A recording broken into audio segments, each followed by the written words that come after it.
Hi ಎಲ್ಲ ವಿದ್ಯಾರ್ಥಿಗಳಿಗೆ educate Karnataka ಚಾನಲ್ಗೆ ಸ್ವಾಗತ. KCET ಅಪ್ಲಿಕೇಶನ್ 2024 ಇದಕ್ಕೆ ಯಾವ್ಯಾವ ಡಾಕ್ಯುಮೆಂಟ್ಸ್ ಬೇಕಾಗುತ್ತೆ, ಹಾಗೆ ಯಾವ್ಯಾವ ಡಾಕ್ಯುಮೆಂಟ್ಸ್ ಅನ್ನ ವಿದ್ಯಾರ್ಥಿಗಳು ಅಪ್ಲೋಡ್ ಮಾಡಬೇಕು, ಇದನ್ನ ನಾವು ಈ ವಿಡಿಯೋದಲ್ಲಿ ತಿಳಿದುಕೊಳ್ತಿದ್ದೇವೆ. ನಂತರ ಹಿಂದಿನ ವರ್ಷಗಳ ವಿದ್ಯಾರ್ಥಿಗಳಿಗೆ ಕಂಪೇರ್ ಮಾಡಿದ್ರೆ ಈ ವರ್ಷ KCET ಎಕ್ಸಾಮ್ ಅನ್ನ ಬರೀತಾ ಇರುವಂತಹ ವಿದ್ಯಾರ್ಥಿಗಳು ಅಪ್ಲಿಕೇಶನ್ ವಿಚಾರದಲ್ಲಿ ತುಂಬಾ ಕೇರ್ಫುಲ್ ಆಗಿ ಇರಬೇಕಾಗುತ್ತೆ. ಯಾಕಂತಂದ್ರೆ ಹಿಂದಿನ ವರ್ಷಗಳಲ್ಲಿ KCET ಅಪ್ಲಿಕೇಶನ್ ಹಾಗೆ ಡಾಕ್ಯುಮೆಂಟ್ ವೆರಿಫಿಕೇಶನ್ ಎರಡು ಬೇರೆ ಬೇರೆ ಪ್ರೊಸೆಸ್ ಇರ್ತಿತ್ತು. ನಂತರ ವಿದ್ಯಾರ್ಥಿಗಳ ಬಳಿ ಆಪ್ಷನ್ ಕೂಡ ಇರ್ತಿತ್ತು. ಆದ್ರೆ ಈ ವರ್ಷ KCET 2024 ಇದಕ್ಕೆ ಸಂಬಂಧಂತೆ KCET ಅಪ್ಲಿಕೇಶನ್ ಹಾಗೆ KCET ಡಾಕ್ಯುಮೆಂಟ್ ವೆರಿಫಿಕೇಶನ್ ಕಂಬೈನ್ ಮಾಡಿದ್ದಾರೆ. ಎರಡೂ ಒಂದೇ ಸಲ ಆಗುತ್ತೆ. ಅದಕ್ಕೋಸ್ಕರ ವಿದ್ಯಾರ್ಥಿಗಳು ಅಪ್ಲಿಕೇಶನ್ ಹಾಕ್ಬೇಕಾದ್ರೆ ತುಂಬಾ ಕೇರ್ಫುಲ್ ಆಗಿ ಅಪ್ಲಿಕೇಶನ್ ಅನ್ನ ಹಾಕಬೇಕು. ಟೆನ್ಷನ್ ಮಾಡ್ಕೊಳ್ಳೋ ಅವಶ್ಯಕತೆ ಇಲ್ಲ. ಎಲ್ಲ ವಿಷಯಗಳನ್ನ ತಿಳಿದುಕೊಂಡು ಅಪ್ಲಿಕೇಶನ್ ಹಾಕಿದ್ರೆ ಏನು ಮಿಸ್ಟೇಕ್ ಆಗಲ್ಲ ಅಷ್ಟೇ. ನಂತರ ನಾನು ನನ್ನ ಕಡೆಯಿಂದ ನಿಮ್ಮಿಂದ ಸಾಧ್ಯ ಆದಷ್ಟು ನಿಮಗೆ ಗೈಡ್ ಮಾಡುವಂತಹ ಪ್ರಯತ್ನವನ್ನ ಮಾಡ್ತೀನಿ. ನಿಮಗೆ ಅಪ್ಲಿಕೇಶನ್ ಅಥವಾ ಎಕ್ಸಾಮ್ ಬಗ್ಗೆ ಏನು ಡೌಟ್ಸ್ ಇದ್ರೂ ಕೂಡ ಕಮೆಂಟ್ ಬಾಕ್ಸ್ ಅಲ್ಲಿ ತಿಳಿಸಬಹುದು, ತಿಳಿಸಿ. ಸರಿ, ಈಗ ವಿಷಯಗಳನ್ನ ತಿಳಿದುಕೊಳ್ತಾ ಹೋಗೋಣ. ಈ KCET ಅಪ್ಲಿಕೇಶನ್ ಏನಿದೆ ಅದನ್ನ kea.kar.nic.in ಈ ವೆಬ್ಸೈಟ್ ಮೂಲಕ ಹಾಕಬೇಕು ಅಂತ ಈಗಾಗಲೇ ಹೇಳಿದೆ. ಅದಕ್ಕೋಸ್ಕರ ತುಂಬಾ ಫಾಸ್ಟ್ ಆಗಿ ಹೇಳಿದೆ. ಸರಿ, ಈಗ ಅಪ್ಲಿಕೇಶನ್ ಹಾಕೋದಕ್ಕೆ ಯಾವ ಯಾವ ಡಾಕ್ಯುಮೆಂಟ್ಸ್ ಬೇಕಾಗುತ್ತೆ ಅದನ್ನ ತಿಳ್ಕೊಳ್ಳೋದಾದ್ರೆ ವಿದ್ಯಾರ್ಥಿಗಳ SSLC ಮಾರ್ಕ್ಸ್ ಕಾರ್ಡ್ ಬೇಕಾಗುತ್ತೆ.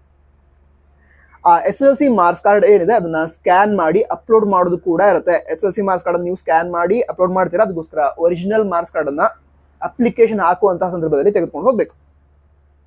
ಅದರ ನಂತರ ವಿದ್ಯಾರ್ಥಿಗಳ ಪಾಸ್ಪೋರ್ಟ್ ಸೈಜ್ ಫೋಟೋ ಬೇಕಾಗುತ್ತೆ. ನಂತರ ರೀಸೆಂಟ್ ಪಾಸ್ಪೋರ್ಟ್ ಸೈಜ್ ಫೋಟೋವನ್ನ ತೆಗೆದುಕೊಂಡು ಹೋಗಿ. ಸರಿನಾ?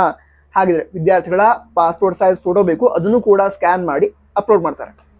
ಹಾಗಿದ್ರೆ ನೆಕ್ಸ್ಟ್ ಯಾವ ಡಾಕ್ಯುಮೆಂಟ್ ಬೇಕು ಅದನ್ನು ತಿಳ್ಕೊಳ್ಳೋದಾದ್ರೆ ವಿದ್ಯಾರ್ಥಿಗಳ ಲೆಫ್ಟ್ ಹ್ಯಾಂಡ್ ಥಂಬ್ ಇಂಪ್ರೆಷನ್, ಎಡಗೈ ಹೆಬ್ಬೆರಳಿನ ಅಚ್ಚು ಕನ್ನಡದಲ್ಲಿ ಹೇಳೋದಾದ್ರೆ ಲೆಫ್ಟ್ ಹ್ಯಾಂಡ್ ಥಂಬ್ ಇಂಪ್ರೆಷನ್ ಬೇಕಾಗತ್ತೆ. ಇಂಕ್ ಪ್ಯಾಡ್ ಇರುತ್ತಲ್ವಾ, ಅದ್ರ ಮೂಲಕ ಒಂದು A4 ಸೈಜ್ ಶೀಟ್ ಮೇಲೆ ಥಂಬ್ ಇಂಪ್ರೆಷನ್ ಪಡೆದುಕೊಳ್ಳೋದು, ಅದನ್ನ ಸ್ಕ್ಯಾನ್ ಮಾಡಿ ಅಪ್ಲೋಡ್ ಮಾಡೋದಾಗತ್ತೆ.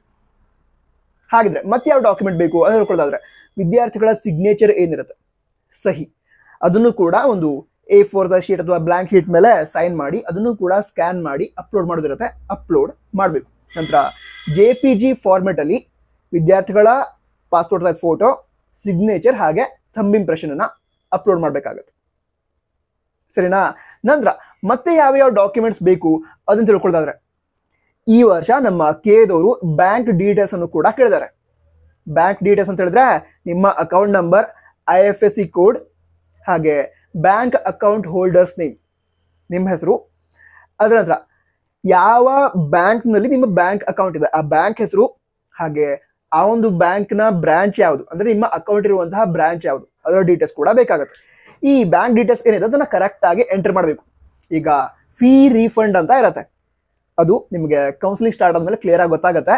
ಸರಿ, ಚಿಕ್ಕದಾಗಿ ಹೇಳೋದಾದ್ರೆ ಈಗ ನೀವು ಜಾಸ್ತಿ ಫೀಸನ್ನ ಪೇ ಮಾಡಿದಿರಾ, ಅದಂತ ನಿಮಗೆ ಸಿಕ್ಕಿರುವಂತ ಸೀಟ್ಗೆ ಕಡಿಮೆ ಫೀಸ್ ಇದೆ. ಆವಾಗ ಎಕ್ಸ್ಟ್ರಾ ಫೀಸನ್ನ ನೀವು ಪೇ ಮಾಡಿರ್ತೀರಾ, ಅದು ನಿಮಗೆ ಬ್ಯಾಂಕ್ ಅಕೌಂಟ್ಗೆ ಹಾಕ್ಲಾಗತ್ತೆ. ಅದನ್ನ ಫೀ ರೀಫಂಡ್ ಅಂತ ಕರೀತಾರೆ. ಆ ಪ್ರೊಸೆಸ್ಗೆ ಈ ಒಂದು ಬ್ಯಾಂಕ್ ಡೀಟೇಲ್ಸ್ ಅನ್ನ ನೀವು ಎಂಟ್ರಿ ಮಾಡ್ತೀರಲ್ವಾ, ಅದು ಹೆಲ್ಪ್ ಆಗುತ್ತೆ. ಅದಕ್ಕೋಸ್ಕರ ಕರೆಕ್ಟ್ ಆಗಿ ಎಂಟ್ರಿ ಮಾಡಿ. ಮತ್ತೆ ಯಾವ ಡಾಕ್ಯುಮೆಂಟ್ ಬೇಕಾಗತ್ತೆ ಅದನ್ನ ತಿಳ್ಕೊಳ್ಳೋದಾದ್ರೆ ನಿಮ್ಮ ಫ್ಯಾಮಿಲಿ ಇನ್ಕಮ್ ಅಂದ್ರೆ ವಾರ್ಷಿಕ ಆದಾಯ 8 ಲಕ್ಷಕ್ಕಿಂತ ಕಡಿಮೆ ಇದ್ರೆ ನಿಮಗೆ SNQ ಕೋಟಾ ಸಿಗುವಂತಹ ಚಾನ್ಸಸ್ ಇರುತ್ತೆ. ನಂತರ SNQ ಕೋಟಾ ಸಿಕ್ಕರೆ ಯೂಸ್ ಏನು ಅದನ್ನ ತಿಳ್ಕೊಳ್ಳೋದಾದ್ರೆ ಈಗ ಎಂಜಿನಿಯರಿಂಗ್ ಸೀಟ್ ಅಂತ ಅನ್ಕೊಳ್ಳೋಣ. ಆ ಎಂಜಿನಿಯರಿಂಗ್ ಸೀಟ್ಗೆ ಜನರಲ್ ಸೀಟ್ಗೆ 1 lakh ಫೀಸ್ ಅಂತ ಅನ್ಕೊಳ್ಳೋಣ. ಅದೇ ಸೀಟ್ ನಿಮಗೆ SNQ ಕೋಟಾ ಅಂಡರ್ ಸಿಕ್ಕರೆ 40,000 ರಿಂದ 50,000ಕ್ಕೆ ಅಡ್ಮಿಷನ್ ಆಗುತ್ತೆ. ತುಂಬಾ ಕಡಿಮೆ ಫೀಸ್ಗೆ ಎಂಜಿನಿಯರಿಂಗ್ ಸೀಟ್ ಸಿಗುವಂತಹ ಚಾನ್ಸಸ್ ಇರುತ್ತೆ. ಅದಕ್ಕೋಸ್ಕರ ನಿಮ್ಮ ಫ್ಯಾಮಿಲಿ ಇನ್ಕಮ್ 8 ಲಕ್ಷಕ್ಕಿಂತ ಕಡಿಮೆ ಇದ್ರೆ ತಹಸೀಲ್ದಾರ್ ಆಫೀಸ್ನಿಂದ ಏನ್ ಮಾಡ್ತೀರಾ, ಇನ್ಕಮ್ ಸರ್ಟಿಫಿಕೇಟ್ ಅನ್ನ ಪಡೆದುಕೊಳ್ತೀರಾ. ಇನ್ಕಮ್ ಸರ್ಟಿಫಿಕೇಟ್ ಮೇಲೆ ಇರುವಂತಹ RD ನಂಬರ್ ನ ನೀವು ಎಂಟರ್ ಮಾಡಬೇಕಾಗುತ್ತೆ. ಅಲ್ಲಿ ಆಪ್ಷನ್ ಇರುತ್ತೆ, ನಿಮ್ಮ ವಾರ್ಷಿಕ ಆದಾಯ 8 ಲಕ್ಷಕ್ಕಿಂತ ಕಡಿಮೆ ಇದ್ರೆ ಡೀಟೇಲ್ಸ್ ನ ನೀಡಿ ಅಂತ ಇರುತ್ತೆ. ಅದನ್ನ ಸೆಲೆಕ್ಟ್ ಮಾಡಿ ಅದರ ನಂತರ ಏನ್ ಮಾಡ್ತೀರಾ, RD ನಂಬರ್ ಏನಿರುತ್ತೆ ಆ ಒಂದು ಇನ್ಕಮ್ ಸರ್ಟಿಫಿಕೇಟ್ ಮೇಲೆ ಇರೋದು ಅದನ್ನ ಎಂಟರ್ ಮಾಡ್ತೀರಾ. ಇದರಿಂದ ಏನಾಗುತ್ತೆ, ಕಡಿಮೆ ಫೀಸ್ಗೆ ಎಂಜಿನಿಯರಿಂಗ್ ಸೀಟ್ ಸಿಗುವಂತಹ ಚಾನ್ಸಸ್ ಇರುತ್ತೆ. ನಂತರ ಮತ್ತೊಂದು ಅಡ್ವಾಂಟೇಜ್ ಏನು ಅಂತ ಹೇಳಿದ್ರೆ ಈಗ ಹಲವಾರು ಬಾರಿ ವಿದ್ಯಾರ್ಥಿಗಳು ಹೇಳ್ತಾ ಇರ್ತಾರೆ, ನಾನು ಜನರಲ್ ಮೆರಿಟ್ ವಿದ್ಯಾರ್ಥಿ, ನನಗೆ ಅಂದ್ರೆ ಜಾಸ್ತಿ ಕನ್ಸೆಷನ್ ಅದೆಲ್ಲ ಸಿಗೋದಿಲ್ಲ ಅಂತ.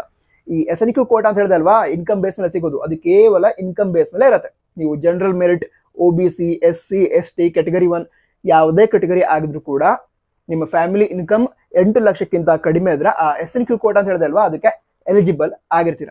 ಅದಕ್ಕೋಸ್ಕರ 2 ಲಕ್ಷಕ್ಕಿಂತ ಕಡಿಮೆ ಇದ್ರೆ ಇನ್ಕಮ್ ಸರ್ಟಿಫಿಕೇಟ್ ಪಡೆದುಕೊಂಡು ಆರ್ ಡಿ ನಂಬರ್ನ ಮರೀದೆ ಎಂಟರ್ ಮಾಡಿ.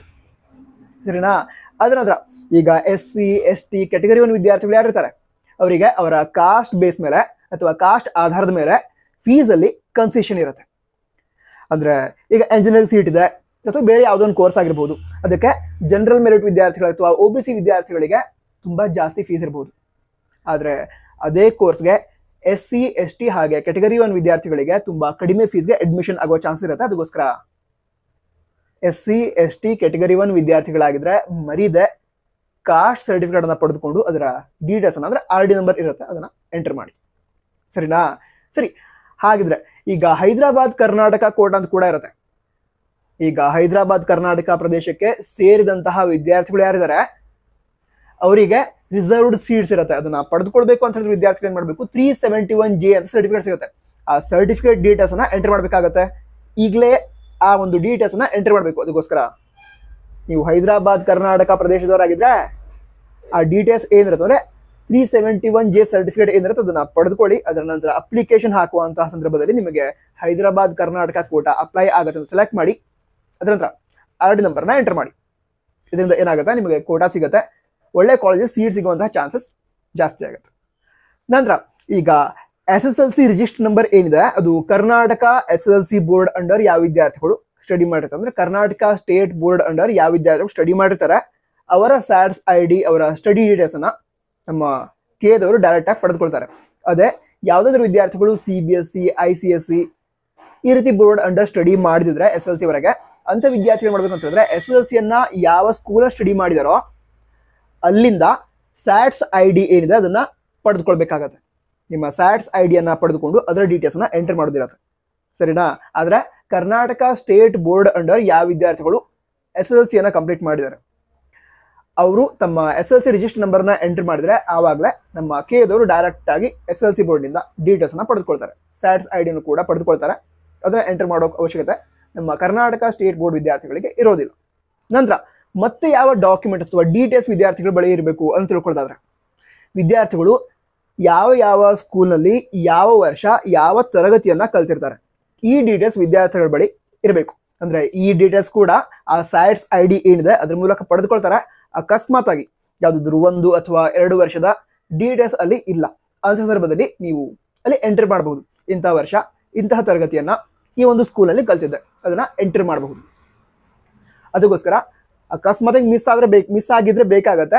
ಅಕಸ್ಮಾತ್ SATS ID ಅಲ್ಲಿ ನೀವು 1ನೇ ತರಗತಿಯಿಂದ 10ನೇ ತರಗತಿವರೆಗೆ ಸ್ಟಡಿ ಮಾಡಿದಂತಹ ಎಲ್ಲ ಡೀಟೇಲ್ಸ್ ಇದ್ರೆ ಈ ಒಂದು ಯಾವ ಸ್ಕೂಲ್ನಲ್ಲಿ ಯಾವ ವರ್ಷ ಸ್ಟಡಿ ಮಾಡಿದ್ರೆ ಆ ಡೀಟೇಲ್ಸ್ ಬೇಕು ಅಂತ ಇರಲ್ಲ. ಬಟ್ ಸೇಫ್ಟಿ ಪರ್ಪಸ್ ಎಲ್ಲ ರೆಡಿ ಇಟ್ಕೊಂಡು ಹೋಗಿ. ಸರಿನಾ? ಅದರ ನಂತರ ವಿದ್ಯಾರ್ಥಿಗಳು ಒಂದು ಆಕ್ಟಿವ್ ಮೊಬೈಲ್ ನಂಬರ್ ಅನ್ನ ತೆಗೆದುಕೊಂಡು ಹೋಗ್ಬೇಕು. ಆಕ್ಟಿವ್ ಮೊಬೈಲ್ ಅಂತ ಹೇಳಿದ್ರೆ ಆ ಮೊಬೈಲ್ ನಂಬರ್ ಈಗ ಚಾಲ್ತಿಯಲ್ಲಿ ಇರಬೇಕು. ಅದು ಬೇಕಿದ್ರೆ ನಿಮ್ಮ ನಂಬರ್ ಆಗಿರಲಿ, ನಿಮ್ಮ ಪೇರೆಂಟ್ಸ್ ನಂಬರ್ ಆಗಿರಲಿ, ಯಾವುದೇ ಆಗಿರಲಿ, ಬಟ್ ಆ ಒಂದು ಮೊಬೈಲ್ ನಂಬರ್ ಆಕ್ಟಿವ್ ಇರಬೇಕು. ಯಾಕಂತ ಹೇಳಿದ್ರೆ ಅಕಸ್ಮಾತ್ ಆಗಿ ನೀವು ಪಾಸ್ವರ್ಡ್ ಅನ್ನ ಮರೆತ್ರೆ ಪಾಸ್ವರ್ಡ್ ರೀಸೆಟ್ ಮಾಡ್ತೀರಾ. ಆ ಸಂದರ್ಭದಲ್ಲಿ ಏನಾಗುತ್ತೆ ಅಂತ ಹೇಳಿದ್ರೆ ಆ ಒಂದು ನಂಬರ್ ಹೆಲ್ಪ್ ಆಗುತ್ತೆ. ಯಾಕಂತ ಹೇಳಿದ್ರೆ OTP ಅನ್ನ ಕಳಿಸ್ತಾರೆ ಪಾಸ್ವರ್ಡ್ ರೀಸೆಟ್ ಮಾಡ್ಕೊಳ್ಳೋದಕ್ಕೆ, ಅದು ನೀವು ಎಂಟರ್ ಮಾಡಿದಂತಹ ಮೊಬೈಲ್ ನಂಬರ್ಗೆ ಬರುತ್ತೆ. ಅದಕ್ಕೋಸ್ಕರ ಆಕ್ಟಿವ್ ಇರುವಂತಹ ಮೊಬೈಲ್ ನಂಬರ್ ಅನ್ನ ಎಂಟರ್ ಮಾಡಿ. ನಂತರ ನೀವು ಯಾವಾಗ ಅಪ್ಲಿಕೇಶನ್ ಹಾಕ್ತೀರಾ ಅಂದ್ರೆ ರಿಜಿಸ್ಟ್ರೇಷನ್ ಮಾಡಿ ಅಪ್ಲಿಕೇಶನ್ ಹಾಕ್ತೀರಾ ಆ ಸಂದರ್ಭದಲ್ಲಿ ನಿಮ್ಮ ಮೊಬೈಲ್ಗೆ ಯೂಸರ್ ID ಮತ್ತು ಪಾಸ್ವರ್ಡ್ ಕೂಡ ಬರುತ್ತೆ. ಅದಕ್ಕೋಸ್ಕರ ಆ ನಂಬರ್ ಕೂಡ ತುಂಬಾ ಇಂಪಾರ್ಟೆಂಟ್ ಆಗಿರುತ್ತೆ. ಅದಕ್ಕೋಸ್ಕರ ಏನ್ ಮಾಡ್ತೀರಾ, ಆಕ್ಟಿವ್ ಇರುವಂತಹ ಮೊಬೈಲ್ ನಂಬರ್ ಅನ್ನ ಯೂಸ್ ಮಾಡ್ತೀರಾ. ಅದ್ರ ನಂತರ ಇಮೇಲ್ ID ಬೇಕಾಗುತ್ತೆ. ಅದು ಕೂಡ ಆಕ್ಟಿವ್ ಇರುವಂತಹ ನಿಮಗೆ ಪಾಸ್ವರ್ಡ್ ನೆನಪಿರುವಂತಹ ಇಮೇಲ್ ID ಅನ್ನ ಎಂಟರ್ ಮಾಡಿ. ಯಾಕಂತ ಹೇಳಿದ್ರೆ KAದವರು ಏನಾದ್ರು ಇನ್ಫಾರ್ಮೇಶನ್ ನಿಮಗೆ ತಿಳಿಸ್ಬೇಕು ಅಂತ ಹೇಳಿದ್ರೆ ಮೇಲ್ ಮೂಲಕ ನಿಮಗೆ ಆ ಇನ್ಫಾರ್ಮೇಶನ್ ತಿಳಿಸ್ತಾರೆ. ಅದಕ್ಕೋಸ್ಕರ ಏನ್ ಮಾಡ್ತೀರಾ, ಆಕ್ಟಿವ್ ಇರುವಂತಹ ನಂಬರ್ ಹಾಗೆ ಆಕ್ಟಿವ್ ಇರುವಂತಹ ಇಮೇಲ್ ID ಡೀಟೇಲ್ಸ್ ಅನ್ನ ಎಂಟರ್ ಮಾಡ್ತೀರಾ. ನಂತರ ಇದಿಷ್ಟು ಡಾಕ್ಯುಮೆಂಟ್ಸ್ ಬೇಕಾಗಿರುತ್ತೆ KCET ಅಪ್ಲಿಕೇಶನ್ಗೆ. KCET ಎಕ್ಸಾಮ್ ಅಥವಾ ಅಪ್ಲಿಕೇಶನ್ ಬಗ್ಗೆ ಬೇರೆ ಡೌಟ್ಸ್ ಇದ್ರೆ ಕಮೆಂಟ್ ಬಾಕ್ಸ್ ತಿಳಿಸಿ. ಈ ಚಾನಲ್ಗೆ ಇದುವರೆ ಸಬ್ಸ್ಕ್ರೈಬ್ ಮಾಡಿದ್ರೆ ಹೇಳ್ಬೇಕು, ಸಬ್ಸ್ಕ್ರೈಬ್ ಮಾಡೋದಕ್ಕೆ ಸಬ್ಸ್ಕ್ರೈಬ್ ಮಾಡಿ. ನಿಮ್ಮ ಫ್ರೆಂಡ್ಸ್ಗೂ ಕೂಡ ಶೇರ್ ಮಾಡಿ ಸಪೋರ್ಟ್ ಮಾಡೋದಕ್ಕೆ ಹೇಳಿ. All the best. ಎಕ್ಸಾಮ್ ಚೆನ್ನಾಗಾಗುತ್ತೆ, ಚೆನ್ನಾಗಿ ಪ್ರಿಪೇರ್ ಆಗಿ.